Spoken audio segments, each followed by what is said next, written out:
From the KSAN Storm Team, I'm meteorologist Brittany Lawrence with your weather update for your Sunday. Hope you guys are enjoying your Sunday. It is a beautiful and semi-hot day today with your ice cream forecast. We only got up to 90 today, so some decent melting is your forecast for today.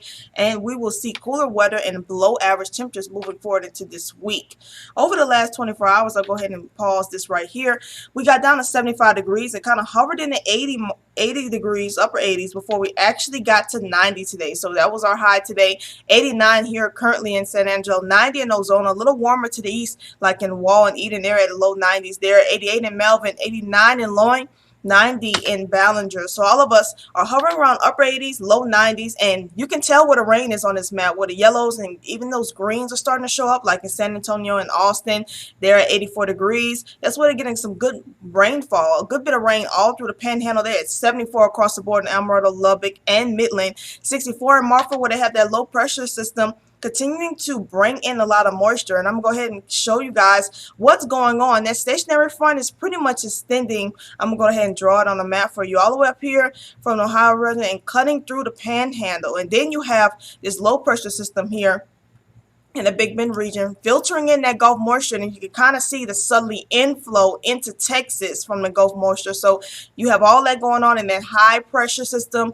Pretty much it sits right underneath that trough axis, going clockwise, pulling in that clockwise flow of moisture. So when you have all those components and all that moisture just pretty much wraps around and swings into Texas from the Gulf. So again, those are the lifting methods that's going on right now, and that stationary front is enough to actually get some of these storms to fire off. So I'm going to go ahead and put it in a now so you can see a lot of good bit of moisture, some more active storms and stronger storms near El Paso right now, and some lightning and some moderate rain to our east, south of Dallas, probably in the San Antonio and also Austin area. And if you're in Houston, you're getting some shower activity as well. I'm going ahead and loop this again so you can see the transition over the last couple hours. Some really strong storms firing up, and you can see the shades of flood warnings and flood advisories all the way into Oklahoma. So something to watch, especially for us going into this week, which is supposed to be really rainy.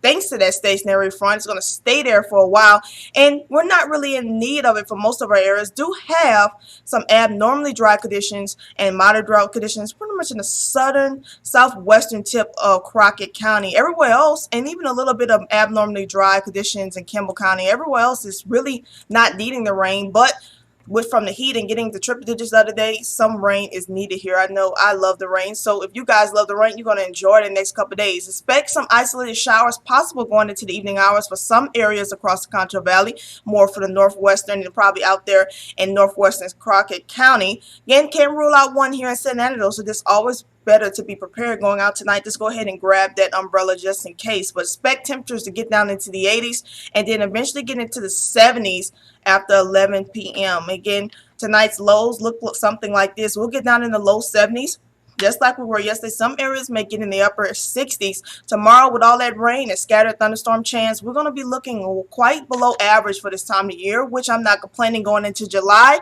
But I have your upcoming forecast and how your July 4th weekend is looking. I have that details in just